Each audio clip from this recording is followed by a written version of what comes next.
کھانے میں کوئی زہر گھول دے تو اس کا علاج ممکن ہے، مگر کان میں کوئی زہر گھول دے تو اس کا علاج نہیں۔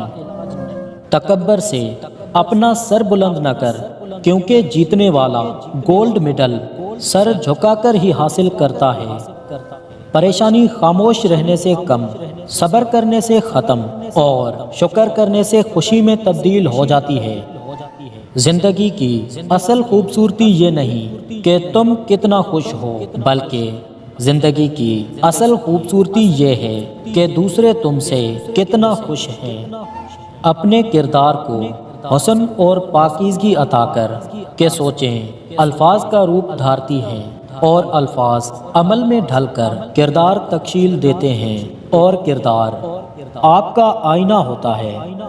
طاقت کی ضرورت تب ہوتی ہے جب کچھ برا کرنا ہو، ورنہ دنیا میں سب کچھ پانے کے لیے آپ کا حسن عمل اور حسن اخلاق ہی کافی ہے۔ گندگی دیکھنے والوں کی نظر میں ہوتی ہے، ورنہ ردی کی ٹوکری چننے والوں کو تو اس میں روٹی نظر آتی ہے۔ لوگ تمہاری دل آزاری کرنے کے بعد ایسا رویہ دکھائیں گے جیسے تم نے ان کی دل آزاری کی ہو۔ زندگی آخر کار رلا ہی دیتی ہے، پھر چاہے ہم ماں باپ کے کتنے ہی لاڈلے کیوں نہ ہوں۔ لامحدود آوازیں محدود زندگی کو عذاب بنا دیتی ہیں۔